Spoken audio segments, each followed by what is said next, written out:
अटल नवाचार रैंकिंग 2021 में चौधरी चरण सिंह हरियाणा कृषि विश्वविद्यालय हिसार ने देश के कृषि विश्वविद्यालयों में हासिल किया पहला स्थान।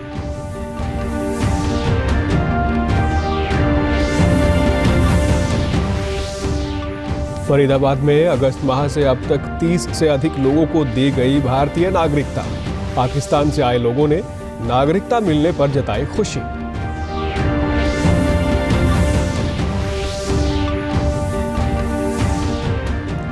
पंचकुला में आईटीबीपी के प्रशिक्षण केंद्र में 5 राज्यों के नॉन जीडी रिक्रूट बैच के 75 प्रशिक्षणार्थियों के पासिंग आउट परेड समारोह का हुआ आयोजन।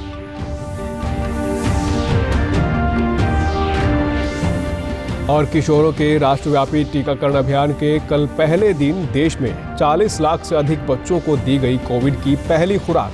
प्रदेश में भी लगभग 55,000 किशोरों का हुआ वैक्सीनेशन। नमस्कार, मैं सुरेंद्र कुमार। अब समाचार विस्तार से।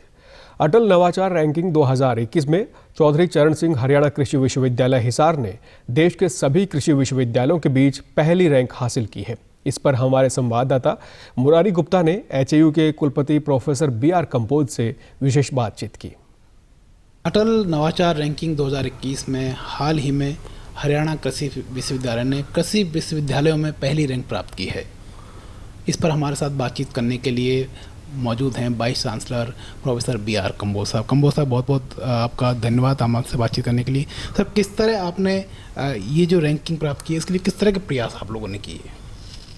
देखिए, ये जो एरिया की रैंकिंग है, Atal ranking of institutions for innovation and achievement, इसमें चौधरी चरण हरियाणा कृषि विश्वविद्यालय हिसार ने लगातार दूसरी बार कृषि विश्वविद्यालयों में प्रथम स्थान प्राप्त किया है, क्योंकि हमारे कृषि विश्वविद्यालय के द्वारा एग्री बिजनेस इंक्यूबेशन सेंटर की स्थापना भी की गई है। सर, एक आखिरी सवाल आपसे, ये रैंकिंग बरकरार रहे और इससे भी हम आगे बढ़े यूनिवर्सिटी में, इसके लिए किस तरह की उम्मीदें आपको अगले वर्ष के लिए है?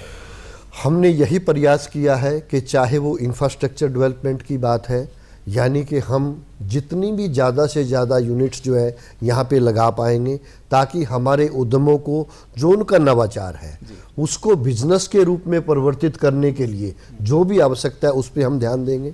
साथ में हम जो हमारे उद्यमी हैं, हमारी जितनी भी प्राइवेट कंपनीज हैं, इंडस्ट्रीज़ हैं, उनसे से ज़्यादा हम लिंक करने का प्रयास कर रहे हैं, ताकि हमारे स्टार्टअप्स को ज़्यादा सहयोग मिले, ज़्यादा प्रैक्टिकल एक्सपीरियंस मिले और उनका जो कार्य है, जो व्यवसाय है, वो अच्छे से चल सके। तो हम सभी संस्थाओं से जोड़ने की तरफ भी ज़्यादा ध्यान दे रहे हैं। आत्मनिर्भर भारत का जो एक स्लोगन है उसकी तरफ बढ़ पाएंगे और हम चाहेंगे कि हमारे जो यहाँ से बच्चे जो व्यवसाय निकलते हैं वो जॉब मांगने वाले ना हो बल्कि जॉब देने वाले हो। इस स्लोगन की तरफ हम आगे बढ़ेंगे। उपायुक्त जितेंद्र यादव ने फरीदाबाद जिले में पाकिस्तान से आकर रह रहे 2 शरणार्थियों को भारतीय नागरिकता के प्रमाण पत्र प्रदान किए। उपायुक्त ने बताया कि अगस्त माह से अब तक 30 से अधिक लोगों को भारतीय नागरिकता दी जा चुकी है। उन्होंने कहा कि जिन लोगों को भारतीय नागरिक बनने का मौका मिला है वे भारत में रहकर अपनी और देश की तरक्की में योगदान दें। अगस्त में मेरे ज्वाइन करने के बाद लगभग हमने 30 से 35 सर्टिफिकेट जो नागरिकता के सर्टिफिकेट लोगों को दे चुके हैं।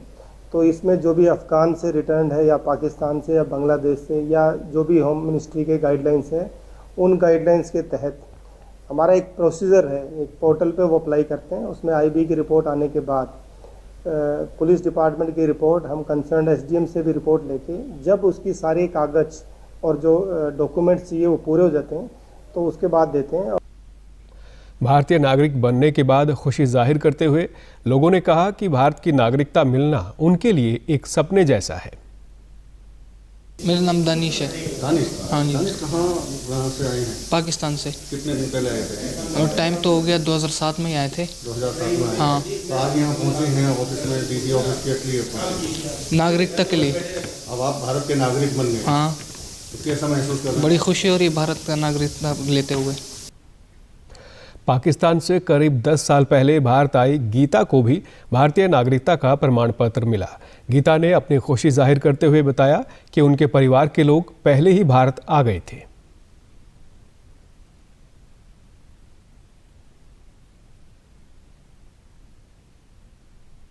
पहले पाकिस्तान में रहते थे। पाकिस्तान रहते थे? कितने दिन पहले यहाँ इंडिया आए थे आप? हो गया 10 साल होने वाले। 10 साल। तो सारे आ गए थे, हमें भी आना था। अच्छा, आपकी फैमिली पहले आती थी? हाँ, पहले आज जो हम थोड़ी से रहते थे। कोई दिक्कत आई आपको? नो। पंचकुला में भारत तिब्बत सीमा पुलिस बल के भानु स्थित प्रशिक्षण केंद्र में 166वें नॉन जीडी रिक्रूट बैच के 75 प्रशिक्षणार्थियों के दीक्षांत एवं शपथ ग्रहण समारोह का आयोजन किया गया। परेड की सलामी मुख्य अतिथि पुलिस महानिरीक्षक ईश्वर सिंह दोहन ने ली।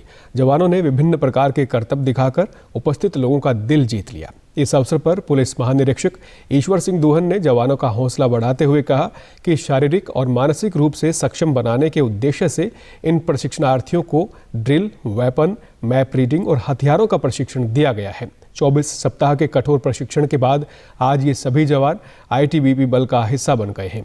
पुलिस महानिरीक्षक ने प्रशिक्षणार्थियों को आधारभूत प्रशिक्षण पूर्ण करने पर शुभकामनाएं दी।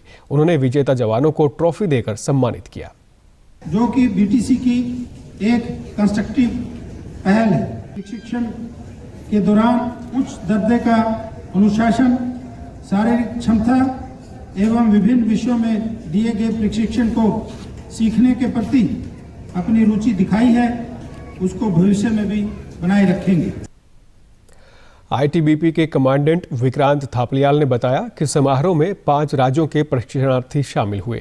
ये सभी पशु परिवहन संवर्ग से संबंधित वीरों के आने से हमारे बल को मजबूती प्रदान होगी। आशा करता हूं कि बीटीसी में प्रशिक्षण पूर्ण करने के उपरांत आप सभी ट्रेनीज अपने कार्य क्षेत्र में जाएंगे और वहां पर सौंपी गई जिम्मेदारियों को पूरी निष्ठा एवं दक्षता के साथ पूरा करेंगे। ये 5 राज्यों से आए हैं, जिसमें बिहार से 3, हरियाणा से 58, राजस्थान से 6, उत्तराखंड से 2, उत्तर प्रदेश से 6, कुल 75 ट्रेनीज। आज मुझे बहुत अच्छा महसूस हो रहा है कि 75 प्रशिक्षणार्थियों में से मुझे ओवरऑल चुना गया है। मुझे अपने ऊपर बहुत गर्व महसूस हो रहा है कि मुझे 75 प्रशिक्षणार्थियों के बीच में से परेड कमांडर निकाला और बेस्ट ड्रिल का अवार्ड मिला।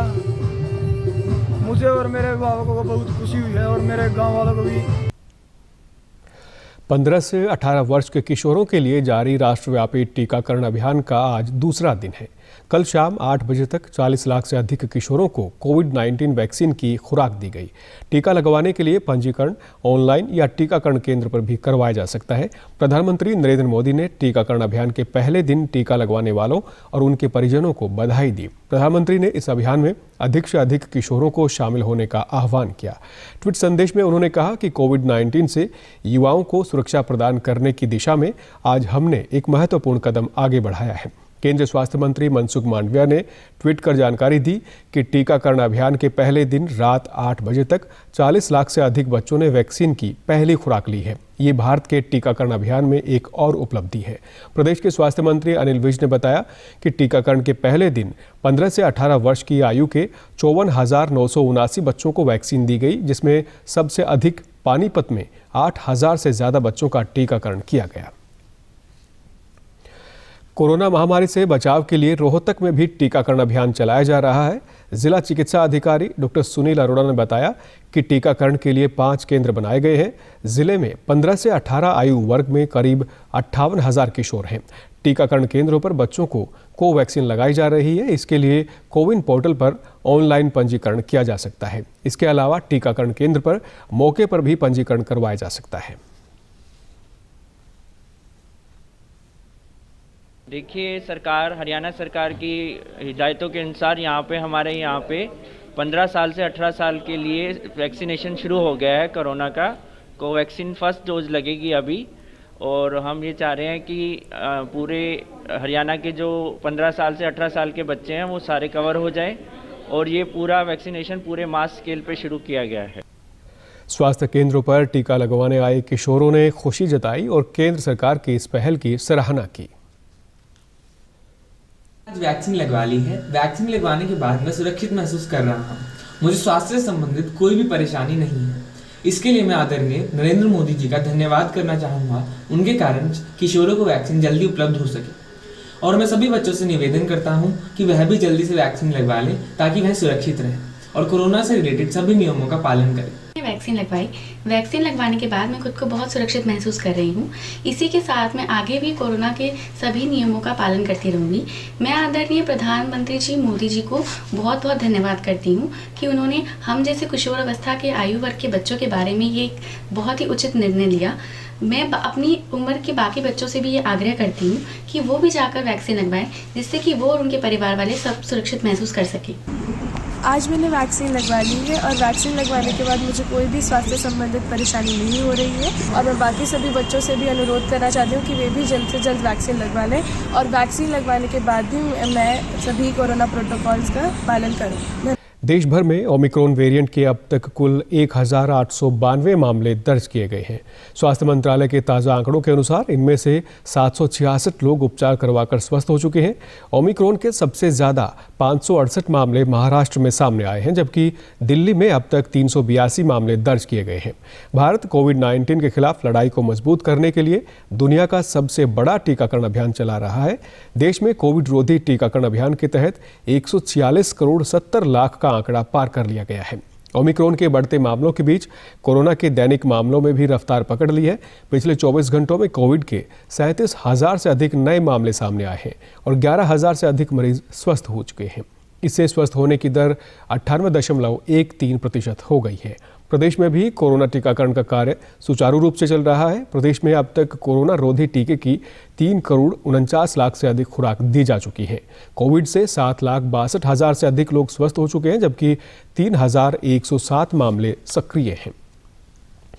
कोरोना के बढ़ते मामलों के कारण खेलो इंडिया यूथ गेम्स 2021 की लॉन्च सेरेमनी को स्थगित कर दिया गया है।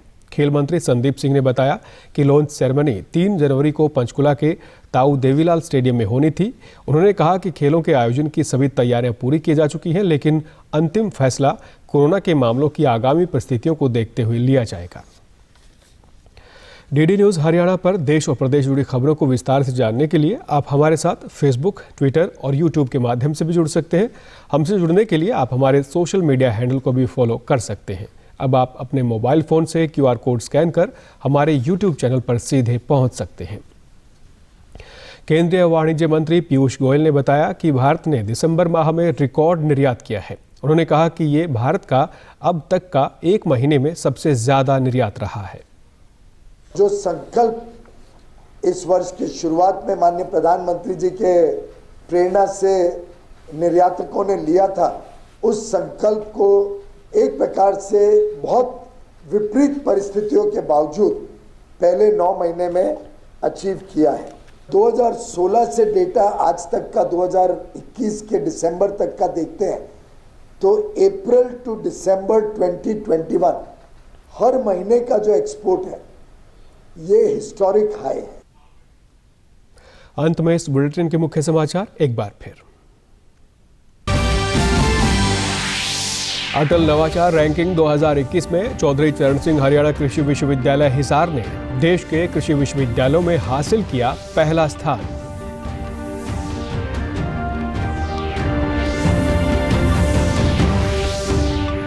फरीदाबाद में अगस्त माह से अब तक 30 से अधिक लोगों की दी गई भारतीय नागरिकता।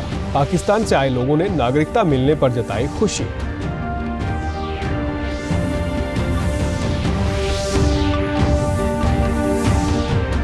पंचकुला में ITBP के प्रशिक्षण केंद्र में 5 राज्यों के नॉन GD रिक्रूट बैच के 75 प्रशिक्षणार्थियों के पासिंग आउट परेड समारोह का हुआ आयोजन।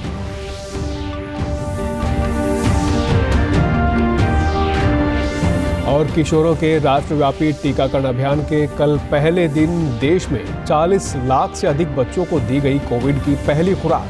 प्रदेश में भी लगभग 55,000 किशोरों का हुआ वैक्सीनेशन। सभी दर्शकों से अपील है कि आप जब भी घर से बाहर निकलें तब मास्क जरूर पहनें, 2 गज की दूरी बनाए रखें और एक नियमित अंतराल पर अपने हाथ धोते रहें। अगर आप पात्र हैं तो टीकाकरण अवश्य करवाएं, तभी आप कोरोना महामारी से बच सकते हैं। आज के बुलेटिन में बस इतना ही। नमस्कार।